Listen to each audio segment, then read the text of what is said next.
कक्षा 6 से बीएससी तक की भौतिक विज्ञान, गणित और विविध प्रतियोगी परीक्षाओं हेतु तो रीजनिंग एवं गणित की कक्षाएं निःशुल्क प्राप्त करें। इन कक्षाएं निःशुल्क वीडियो देखें और पढ़ें अर्जुन स्टडी चैनल के द्वारा।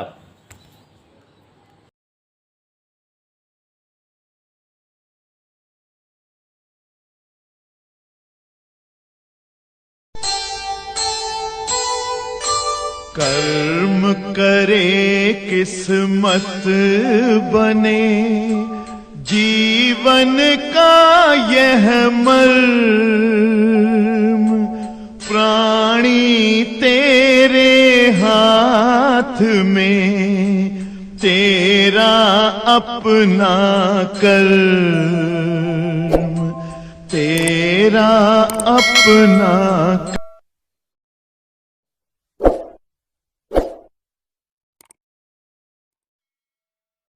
चलिए प्यारे बच्चों, विद्युत हमारा कक्षा 12 फिजिक्स का फर्स्ट पेपर है और विद्युत से रिलेटेड कुल 6 लेसन हमें पढ़ने हैं।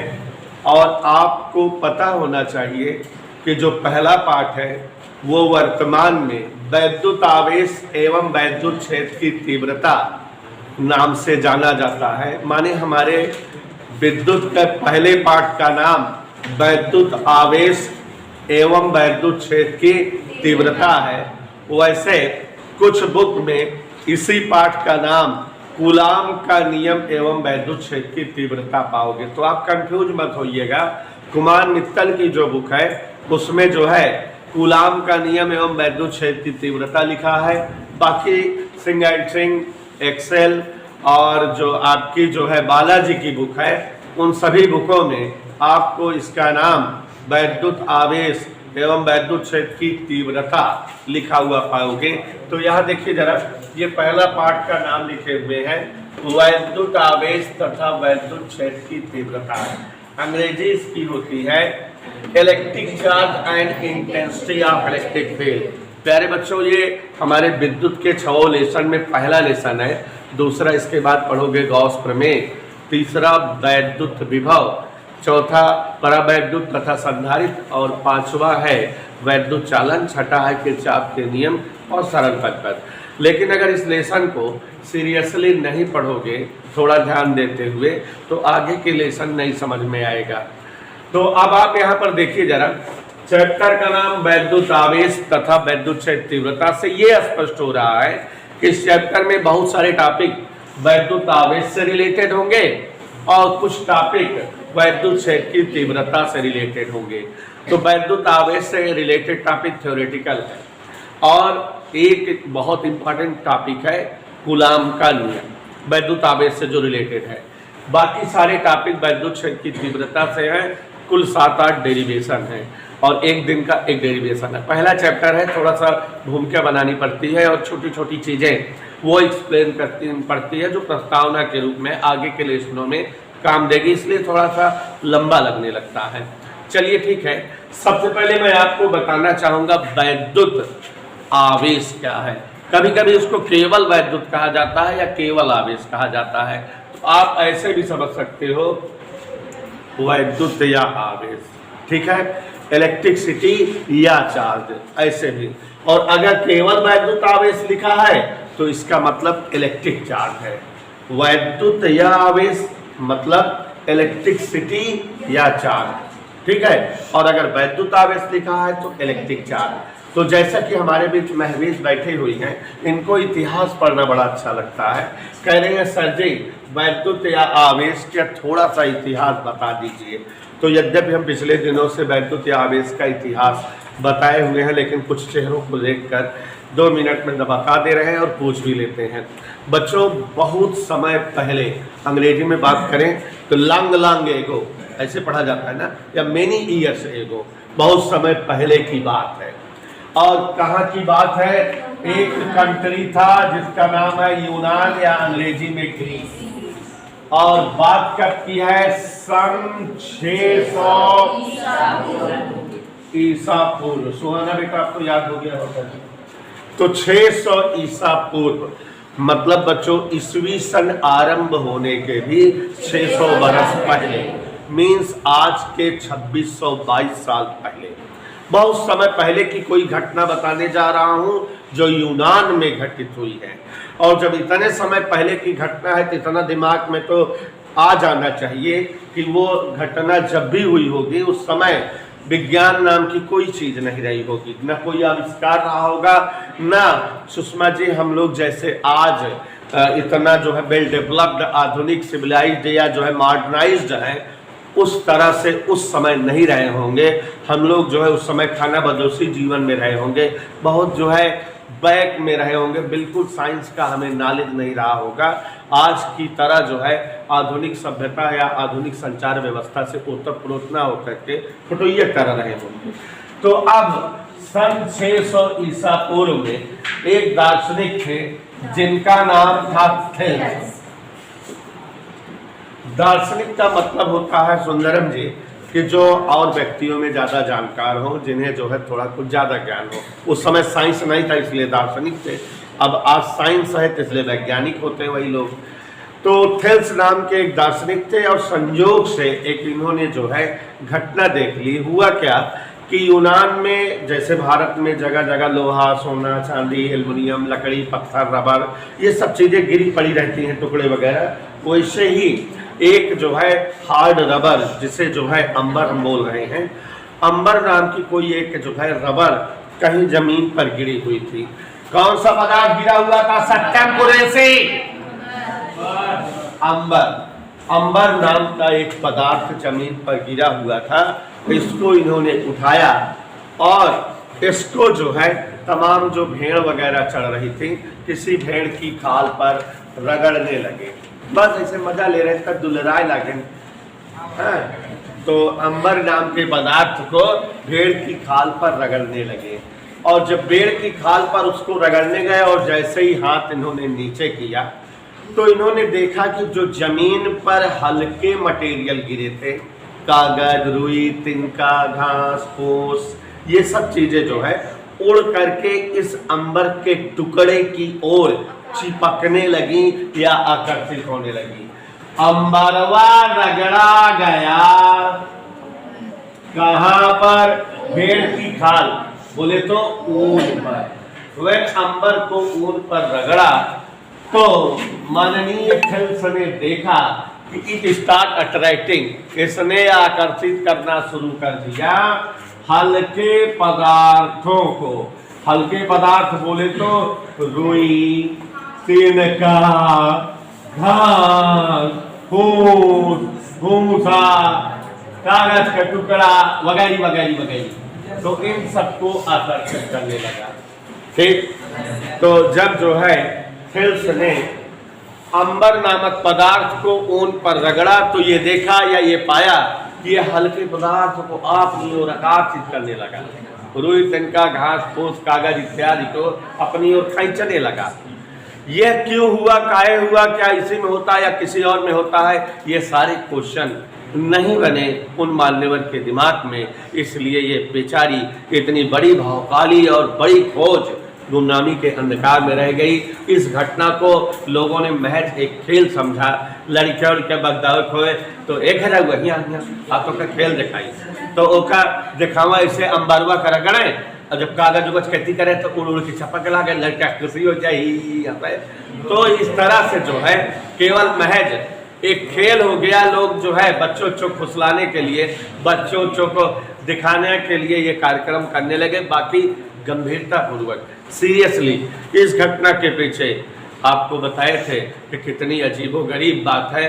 2, 4, 10, 20 साल तक लोगों ने नहीं इसको इग्नोर किया, बल्कि इस घटना को 2200 वर्षों तक किसी भी व्यक्ति ने विशेष तवज्जो नहीं दी। कितने वर्षों तक? प्यारे साथियों, 2200 वर्ष तक इस घटना पर किसी का ध्यान नहीं हुआ।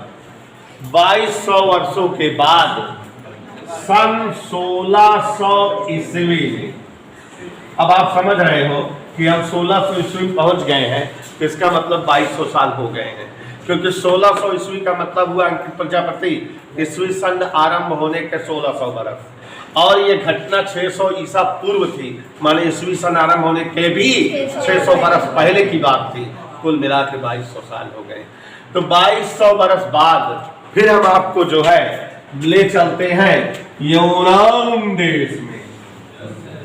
और बच्चों, यूनान देश में जब 1600 ईस्वी की बात कर रहे हैं, तो अब जो है लोग इस समय में जो है बहुत सारे आविष्कार खोजें हो गई होगी, तो विज्ञान से बहुत परिचित हो गए हैं।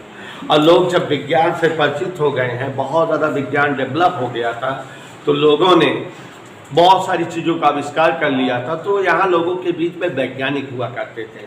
तो एक मेडिकल साइंटिस्ट माने चिकित्सीय वैज्ञानिक थे, डॉक्टर गिलबर्ट। यहाँ देखिए जरा, चिकित्सीय वैज्ञानिक माने मेडिकल क्षेत्र के वैज्ञानिक, चिकित्सीय वैज्ञानिक, बहुत सारी खोजों जिन्होंने किया था।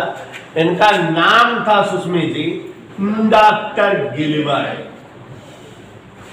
अब आप समझ रहे हो सुषमी जी कि ये चिलबिला प्रतापगढ़ पैदा होकर के नाम था दे लड्डू गुड्डू बुधाई ऐसा था दे इजली नाम। बट यहाँ सुविधा ये है कि फोटो जी यूनान की बात थी ना, वो लोग को नाम ज़्यादा जानकारी नहीं हमारी तरफ। तो यहाँ चिकित्सीय वैज्ञानिक डॉक्टर गिलबर्ट 1600 ईस्वी में अपना कहीं लैब में बैठे थे, तो इन्होंने को जो है किसी के द्वारा इस घटना के बारे में पता लगा। जैसे कौन उनके नौकर होकर रहा हो, कौन अभी सब बहुत ज़्यादा क्लियर ना आप अपने मन से जोड़ लें, किनके कौन नौकर होकर घेराव रहा हुई है, जैसे लाइब्रेरी के असिस्टेंट रहते ना है, घेराव है, राम पियारे हैं, रामलाल हैं, ऐसे। तो कौन नौकर इनके घेराव रहे साहेब साहेब, अरे हमारे जो दादा परदादा रहे ऐसे जादू जानते हैं, ऐसे जो है उठावे हम बाबा काज नहीं का कर दे, उस सब चीज़िया खंचे लागत रहा अपने कैसे। तो ऐसे जो है अपन अपने लैंग्वेज में बताए हुई हैं। तो माने कहने का मतलब हुआ व्हेन मिस्टर गिलबर्ट ओवरहर्ड, माने बाहर से सुने, पता लगी उन्हें। तो जब मिस्टर गिलबर्ट को ये पता लगी अंबर की इस घटना के संदर्भ में, तो गिलबर्ट वैज्ञानिक थे, हवाई बात तो मानेंगे नहीं, इन्होंने इस प्रयोग को रिवाइज किया, कहा चलो करके देखते हैं। तो जो बात बीत गई थी 600 ईसा पूर्व में थेल्स के द्वारा, उसे गिलबर्ट ने रिवाइज किया।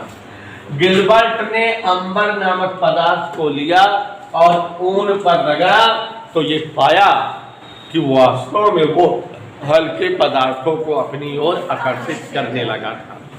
तो गिलबर्ट वैज्ञानिक थे, इनके दिमाग में तमाम तरह के क्वेश्चन बने, सोचने लगे कि क्या ऐसा है, होता है या नहीं होता है, और पदार्थों में भी होगा कि यही होता है। तो क्लियर हो गया कि जब अंबर को ऊन पर रगड़ा जाता है तो उसमें हल्के पदार्थ को अपनी ओर खींचने का गुण आ जाता है। तो ये सोचे कि क्या ये अंबर में ही होता है कि और भी पदार्थों में यह हो सकता है या होता है।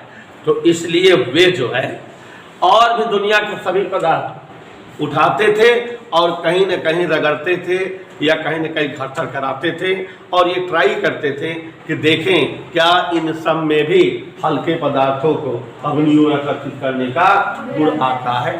और बच्चों, अफसोस इस बात का है कि गिलबर्टवा जो है जब बहुत सारे पदार्थों को कहीं न कहीं रगड़ता था, तो ये पाया कि लगभग सभी पदार्थों में हल्के वस्तुओं को अपनी ओर आकर्षित करने का गुण पाया जाता है। कुछ पदार्थों में यह गुण कम होता है और कुछ पदार्थों में यह गुण, लेकिन सभी पदार्थों में लगभग यह गुण। इन्होंने देखा कि जब जो है अंबर को ऊन पर रगड़ते हैं तो अंबर में हल्के पदार्थ को अपनी ओर आकर्षित करने गुण आता है। उसी तरह से कांच की छड़ अगर ली जाए, कांच की छड़, और इसको रेशम के कपड़े पर रगड़ दिया जाए, तो कांच की छड़ में भी हल्के पदार्थों को अपनी ओर आकर्षित करने का गुण आता है। ऐसे ही अगर जो है एबोनाइट, ये हार्ड रबर है, एबोनाइट की छड़ लिया जाए सुषमी जी, इसे बिल्ली की खाल या फलाने कपड़े पर रगड़ा जाए, तो यह भी हल्के पदार्थों को अपनी ओर आकर्षित करने लगती है। तो मैंने मिस्टर गिलबर्ट का मकसद केवल यही था आपको दिखाना कि लो देख लो, कांच की छड़ को रगड़ रहे ऊन पर, या जो है कांच की छड़ को रगड़ रहे रेशम पर, या एवोनाइट की छड़ को फलालैंड पर, अंबर की छड़ को ऊन पर, तो सब में हल्के वस्तुओं को अपनी ओर आकर्षित करने का गुण आ जाता है।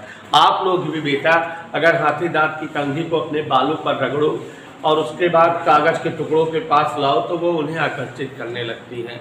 मतलब ये क्लियर कंफर्म हो गया कि वस्तुओं को जब कहीं घर्षण कराया जाता है तो वे अपने जो है अंदर ऐसा गुण दिखाती हैं जिससे कि हल्के पदार्थों को आकर्षित होने लगता है। Is that clear? Doctor brown उसी समय में एक साइंटिस्ट हुए हैं। कौन से साइंटिस्ट? उन्होंने इन सारी बातों को देखा और इन सभी पदार्थों में जो हल्के वस्तुओं को अपनी ओर आकर्षित करने का गुण उत्पन्न हो रहा था, क्योंकि सबसे पहले यह गुण किसमें उत्पन्न हुआ? अंबर को यूनानी भाषा में इलेक्ट्रॉन कहा जाता है। यूनान में इसे इलेक्ट्रॉन कहा जाता है, यूनानी लैंग्वेज में।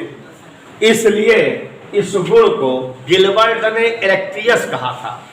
इस गुण को माने हल्के पदार्थों को अपनी ओर आकर्षित करने वाला गुण जो है इलेक्ट्रियस, शुरुआत में इलेक्ट्रियस कहलाया और हम जो है ब्राउन ने इसी गुण को इलेक्ट्रिसिटी नाम दिया। और बच्चों इलेक्ट्रिसिटी का मतलब ही वैद्युत या आवेश होता है। तो इस तरह से वैद्युत या आवेश के बारे में पता लगी, ये इसका इतिहास है। तो आप देख रहे हो बच्चों, वस्तुओं को घर्षण कराए जाने पर उनमें हल्के पदार्थ को अपनी ओर आकर्षित करने का जो गुण आ जाता है उसी गुण को वैद्युत या आवेश कहा जाता है। Is that clear? इसी गुण को वैद्युत या आवेश कहा जाता है। शुरुआत के दिनों में इस गुण को घर्षण विद्युत कहते थे क्योंकि ये फ्रिक्शन, रगड़ के कारण बनता था, लेकिन वर्तमान में ये केवल और केवल विद्युत के नाम से प्रचलित है। और बच्चों दो तीन छोटे छोटे शब्दावली और जान लीजिए कि जब आप ऐसी कोई वस्तु पाओ जिनमें ये गुण हो, जिन वस्तुओं में वैद्युत या आवेश का गुण पाया जाता है, वे वस्तुएं आवेशित वस्तुएं कहलाती हैं। और जिन वस्तुओं में वैद्युत या आवेश का गुण नहीं पाया जाता, माने जो घर्षण के कारण हल्के पदार्थों को अपनी ओर आकर्षित करने का गुण नहीं रखते, उन्हें हम अनावेशित वस्तुएं कहते हैं।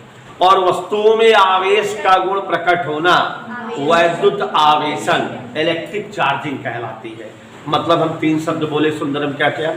जिन वस्तुओं में आवेश का गुण पाया जावे है आवेशित वस्तुएं कहलाती हैं। जिन वस्तुओं में आवेश का गुण नहीं पाया जाता है और वस्तुओं में आवेश का गुण बन जाना, तो बच्चों आवेशित वस्तुएं, अनावेशित वस्तुएं, आवेश, आवेशन, इनका जो है अध्ययन भौतिक विज्ञान की जिस शाखा में किया जाता है उसे ही हम स्थिर विद्युत की इलेक्ट्रोस्टैटिक्स कहते हैं। माने भौतिक विज्ञान की एक ब्रांच बन गई है इन सब बातों का अध्ययन करने के लिए। जिस भौतिकी के अंतर्गत हम वैद्युत का, आवेशन का, आवेशित अनावेशित वस्तुओं का अध्ययन करते हैं, वे वस्तुएं स्थिर वैद्युतिकी के अंतर्गत पढ़ी जाती हैं। माने भौतिक विज्ञान के जिस शाखा के अंतर्गत वैद्युत या आवेश, आवेशन, आवेशित अनावेशित वस्तुओं का अध्ययन किया जाता है, वे वस्तुएं जो है शाखा स्थिर विद्युतिकी इलेक्ट्रोस्टैटिक्स कहलाती हैं।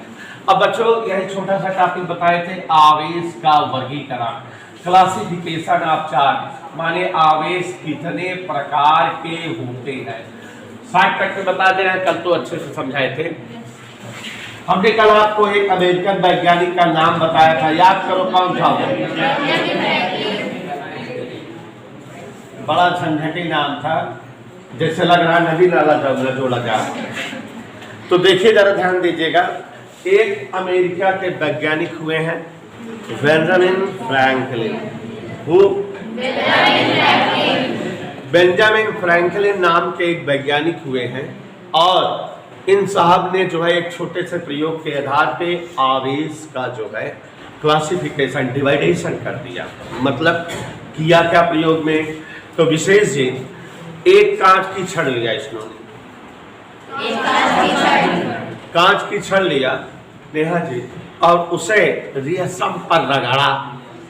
पक्का पता लग गया है कि जब कांच की छड़ को रेशमिया पे रगड़े तो इसमें हल्के पदार्थ को अपनी ओर आकर्षित करने का माने कांच की छड़ आवेशित हो गई। इन्होंने इसको ऐसे लटका दिया, माने एक कांच की आवेशित छड़ ले लिया।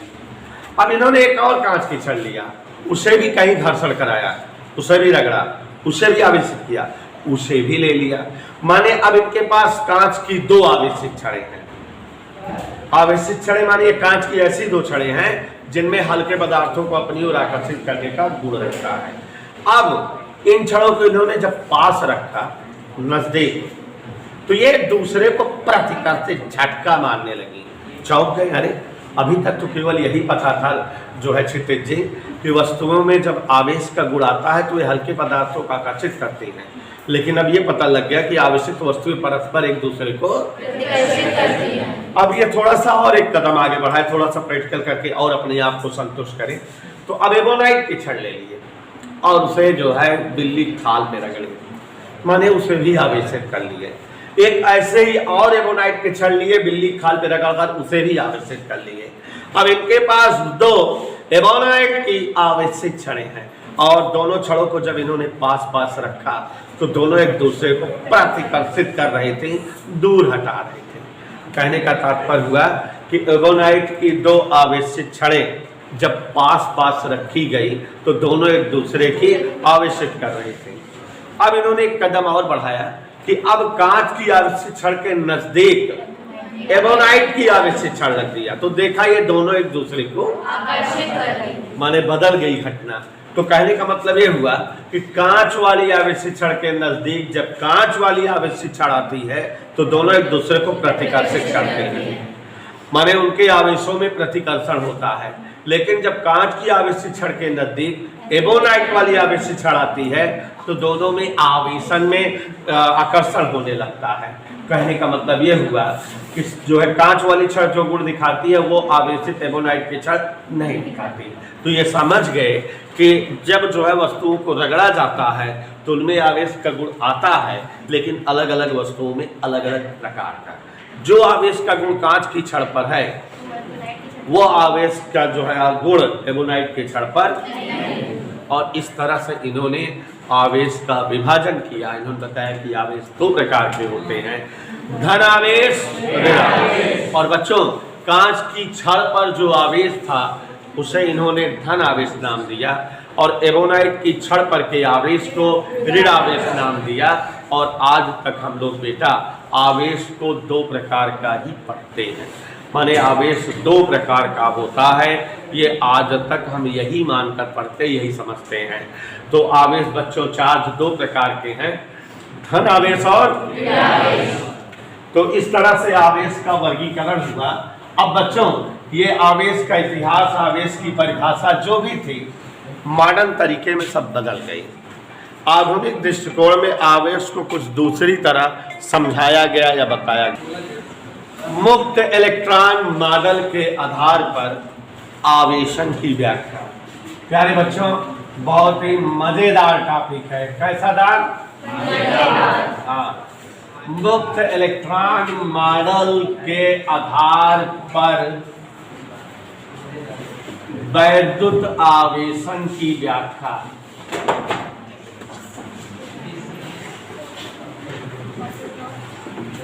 देखो बहुत मजेदार टॉपिक है, इसलिए इसको मजा लेते हुए समझिएगा ध्यान से, बहुत एंजॉयफुल टॉपिक है। तो हेंडोला और भगोला यहाँ ध्यान दो जरा। मुक्त इलेक्ट्रॉन मॉडल के आधार पर आवेश की व्याख्या। तो प्यारे बच्चों पहले तो जानो मुक्त इलेक्ट्रॉन क्या होता है, तब तो आवेश की व्याख्या हम करें। तो आज हम लोग पहले जो है मुक्त इलेक्ट्रॉन के बारे में चर्चा करते हैं।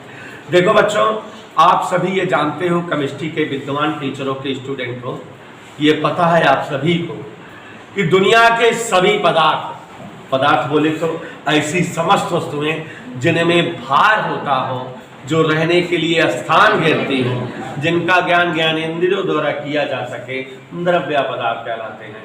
All the things which occupy place for living and which have some weight, which are known by senses, are known as substance or material.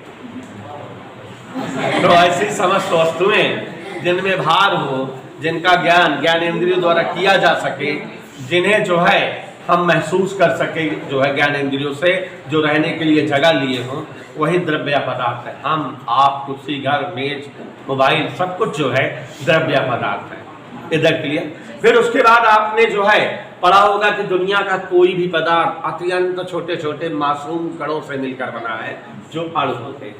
फिर उसके बाद डाल्टन चाचा मिले होंगे आपको, अणुओं का भी विभाजन कर दिया कि अणुओं का जो है निर्माण अत्यंत छोटे परमाणुओं से हुआ है। तो इस तरह से आप ये जानते हैं कि किसी भी पदार्थ का सबसे छोटा से छोटा कण परमाणु होता है, जिससे मिलकर अणु बनी और जिससे मिलकर पदार्थ बनी, ऐसे होता है। फिर उसके बाद डाल्टनवा बताया था कि परमाणु अविभाज्य है, परमाणु का विभाजन ना होवे, लेकिन जेम्स चैडविक माने जेम्स चैडविक, लॉर्ड रदरफोर्ड और जे थॉमसन वगैरह ऐसे जो है साइंटिस्ट उत्पन्न हुए, जिन्होंने परमाणु का विभाजन कर दिया। क्यों? क्योंकि इन्होंने परमाणु के कई कणों की खोज कर दिया, इलेक्ट्रॉन। और चाचा लॉर्ड रदरफोर्ड ऐसे वैज्ञानिक हुए जिन्होंने एक एक्सपेरिमेंट, आप लोगों को 9th 11th में पढ़े होंगे, अल्फा किरण प्रकीर्णन प्रयोग, alpha particle scattering experiment, alpha किरण प्रकीर्णन प्रयोग के आधार पर परमाणु का स्ट्रक्चर प्रस्तुत किया कि परमाणु का आकार कैसे होता है।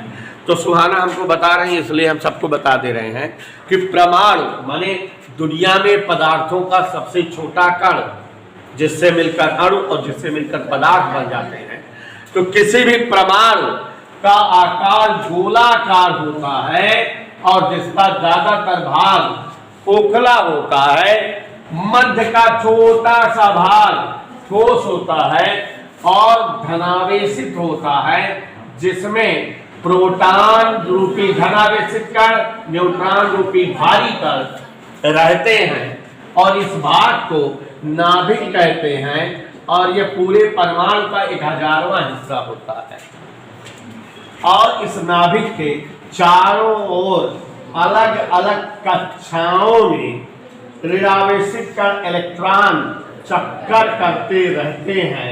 ये परमाणु की संरचना या परमाणु का स्ट्रक्चर हमें 9th 11th में पढ़ाया गया है केमिस्ट्री में, लॉर्ड रदरफोर्ड की खोज थी ये सब।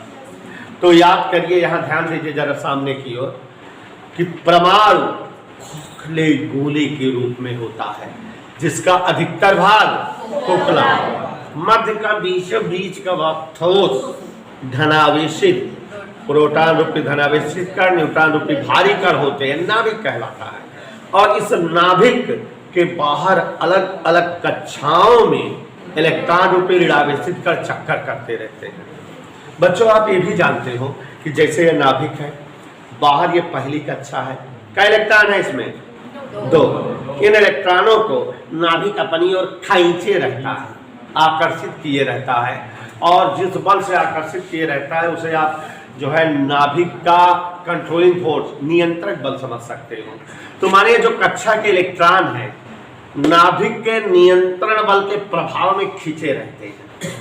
लेकिन यह महवेश सोचने की बात है कि जो पहली कक्षा है मलिक्सिन, वो नाभिक के जो है बहुत नजदीक है, तो इस कक्षा के इलेक्ट्रॉनों पर नाभिक की ताकत ज्यादा रहेगी। लेकिन पहली कक्षा के बाद जो दूसरी कक्षा है, वो पहली कक्षा से थोड़ी दूर हो गई, तो दूसरी कक्षा के इलेक्ट्रॉन नाभिक से थोड़ा दूर हो गए, तो उन इलेक्ट्रॉनों पर नाभिक का आकर्षण बल पहली कक्षा पर जितना लगता था उतना नहीं लगेगा उससे। तो कहने का मतलब ये है कि सुहाना जी, नाभिक से कक्षाएं ज्यों ज्यों ज्यों ज्यों ज्यों दूर होती जा रही हैं, उन कक्षा के इलेक्ट्रॉनों पर नाभिक का खिंचाव बल कम होता जा रहा है। कुछ ऐसे समझो जैसे मैं समझा रहा हूँ, ध्यान दो।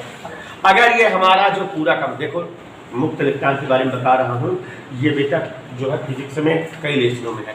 जैसे ये हमारा कमरा है, उन्हें से कह दो भाग तक कमरा, इस कमरे को समझ लो ये परमाणु, क्या है, पूरा जो है परमाणु है, ज्यादातर भाग देखा खोखला है नहीं, देखो चारों तरफ खोखला है। और यहाँ हम बीचों बीच में नाभिक का काम कर रहे हैं, आई एम नाभिक, आई एम न्यूक्लियस। और ये जो पहली सीट है ये पहली कक्षा है, और इस पे जो गदेली है दीज आर इलेक्ट्रॉन, तो ये पहली कक्षा का इलेक्ट्रॉन है। फिर उसके बाद दूसरी सीट दूसरी कक्षा, तीसरी सीट तीसरी कक्षा, चौथी सीट चौथी कक्षा, ऐसे ऐसे ऐसे ऐसे हमारे सामने कई कक्षाएं हैं और हर कक्षा में इलेक्ट्रॉन भरे हैं। अब कल्पना देखो, ये जो पहली कक्षा है, पहली कक्षा जो गदेले हैं, नाभिक माने हमारे एकदम करीब है, एकदम प्रभाव में है, बिल्कुल जो ना चीकू ना कर सकते हैं, बिल्कुल शराब ना कर सकते हैं, एकदम डर में है कि मैं रच्चो बोला फट कसे चट हो जाए, तुरंत मार पीट दे, एकदम फुल प्रभाव में है। तो पहली कक्षा के इलेक्ट्रॉन नाभिक के नजदीक होने के कारण नाभिक के पूर्ण नियंत्रण में होते हैं, उन पर जो है नियंत्रण बल नाभिक का ज्यादा रहता है, बिल्कुल चीकू शरारत ना हो सका। लेकिन पहली कक्षा से दूसरी कक्षा थोड़ा दूर हुई है, तो दूसरी सीट के जो लड़का नहाए, इनका सबकी आदत यह है कि पीछे जो नहाए कॉपी पे लिखिए, एक कल कोचिंग आए हैं बगल वाले कॉपी पे लिखिए, कई लिखे केमिस्ट्री वाली कॉपी चाहिए, एक हम समझाता समझ में आते लिख लिख के बात माने थोड़ा खुरापात हो ही सका था उनसे, काहे कि वो जो नहाए थोड़ा सर्दी से दूर हो गए, नाभिक से दूर। अब तीसरी कक्षा की लड़कियां जो बैठी हैं जैसे रोली डोली खटोली, अब हम बोर्ड कैसी पढ़ावत है, इनके बैग से जो है कुछ निकलता है, वो कुछ बतियाऊ लेती हैं, एमो रेमो जो है 10-20 एंगल से घूमो, लेकिन मतलब आरामो हो गया, लड़ाई हो गया, तो टीचर से थोड़ा दूर ही है, शरारत हो गया। ऐसे चौथी पचाई सीट के लड़के ना है, जैसे अदर सुदर था, पीछे से जो है कॉलो लड़के के पेने खोल दे, अपने दो लखत अपना सीधा बैठा जैसे कुछ करे ना है, लखत लागे कोर्ट कहती कि सर बहुत तेज समझना, कुछ हम जब क्या कहते लिखा लागे कुछ बोलते हैं, हम लखत के बोलता है तो अपने एकदम आँख मुँह बंद कोर्ट कहती लखत है कि समझा कि हम पढ़ाई में लगाए और क्यों बोलेगा। तो जो है कक्षाएं या सीटें दूर होती जा रही हैं, टीचर रूपी नाभिक का आकर्षण बल इन पर कम है, इसलिए शरारतमंद है, शरारत करते जा रहे हैं। और जो एकदम आखिरी सीट के बच्चे जैसे रोहनवा वगैरह, एकदम आखिरी सीट के बच्चे हैं जो, तो उन पर हमारा आकर्षण बिल्कुल कम है। गेट के लगे कौन लड़का खड़ा बहुत दूर के, अब जैसे स्कूलों में होता है, और आज खड़ा बगली से मास्टर पढ़ा होता है, पीछे सीट के लगे कौन लड़का खड़ा था, फिर चल यार 12:40 होता है, 10 मिनट पिक्चर छूट गए हुए, तो अच्छा चल। अब जैसे हम बोर्ड पर लिखा लगा तो उससे बैग उठाइए, निहुर के निकल जाइए, सर जी देखेंगे। तो मतलब का बा कि जौन एकदम आखिरी सीट के लड़का बा, ओका बाहर से के ताई के जौन है पुश करे, थोड़ से एनर्जी दे, कक्षा छोड़ के भाग गए, निकल गए ना। तो अब यहाँ भी ऐसे ही है, परमाणु का अधिकतम भाग खोखला होता है, बीचों बीच का भाग ठोस होता है, जिसे हम नाभिक कहते हैं, जो धनावेशित होता है, जिसके बाहर अलग अलग कक्षाओं में इलेक्ट्रॉन चक्कर करते रहते हैं। इन इलेक्ट्रॉनों पर नाभिक का नियंत्रण बल लगा होता है, जिससे ये जो है अपने अपने जगह पर ठसमस नहीं होते। लेकिन जो जो कक्षाएं नाभिक से दूर होती जाती हैं, कक्षा के इलेक्ट्रॉनों पर नाभिक का आकर्षण बल कम होता जाता है। किसी परमाणु में जो सबसे बाहर वाली कक्षा होती है, रोहन वाली, उसमें जो है नाभिक का आकर्षण बल उन कक्षा के इलेक्ट्रॉनों पर बिल्कुल ही कम होता है, नगण्य होता है। और उन इलेक्ट्रॉनों को जब बाहर से ऊर्जा मिलती है तो अपनी कक्षा छोड़कर परमाणु से बाहर हो जाते हैं। इन्हीं इलेक्ट्रॉनों को फ्री इलेक्ट्रॉन या मुक्त इलेक्ट्रॉन या आजाद इलेक्ट्रॉन या स्वतंत्र इलेक्ट्रॉन कहा जाता है। तो मतलब किसी परमाणु की सबसे बाह्यतम कक्षा के वे इलेक्ट्रॉन जिन्हें थोड़ी बहुत ऊर्जा मिल जाए और वो कक्षा छोड़कर पलायित कर जाए, परमाणु से बाहर हो जाए, उन्हें मुक्त इलेक्ट्रॉन या स्वतंत्र इलेक्ट्रॉन या आजाद इलेक्ट्रॉन कहा जाता है।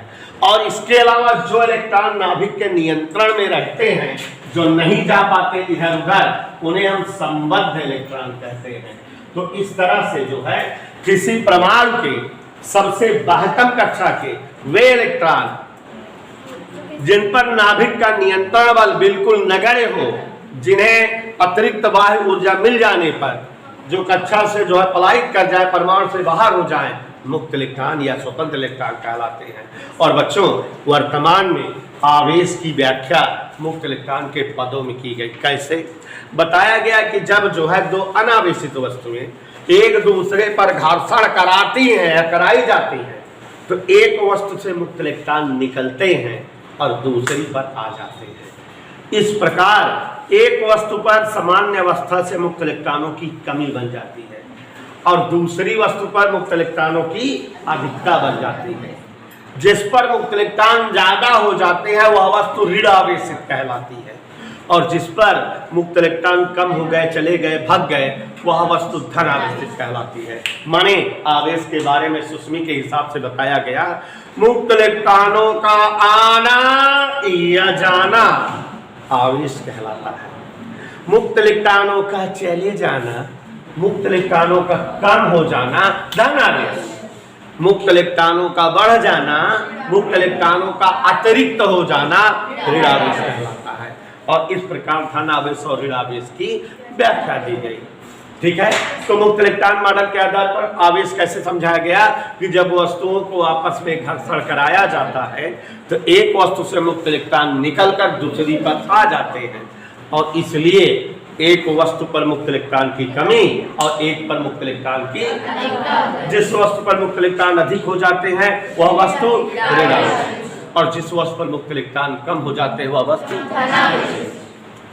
बच्चों, कभी कभी कहा जाता है कि धन आवेशित वस्तुएं भारी हो जाती हैं कि हल्की हो जाती हैं, तो आप बता दोगे कि जब अगर कोई वस्तु है उस पर मुक्त इलेक्ट्रॉन निकल गए तो माने मुक्त इलेक्ट्रॉन के बराबर का वजन कम हो जाएगा कि नहीं, तो इसलिए वह वस्तु पहले की अपेक्षा थोड़ा हल्की हो जाएगी। और जब कोई वस्तु ऋण आवेशित होती है तो उस पर मुक्त इलेक्ट्रॉन और आ जाते हैं, माने कुछ वजन और इसमें शामिल हो जाता है, तो ये हल्का भारी हो जाती है। इधर क्लियर? तो धन आवेशित वस्तुओं का मतलब है थोड़ा उनके भार में या द्रव्यमान में कमी होगी, और जो है ऋण आवेशित वस्तुओं का मतलब है उनका भार या द्रव्यमान थोड़ा। अच्छा बच्चों, इसी तरह से जो है मुक्त इलेक्ट्रॉन मॉडल के आधार पर कांच की छड़, एबोनाइट की छड़ या अंबर के आवेश की व्याख्या की गई। पूछो कैसे? पूछो, बताता हूँ।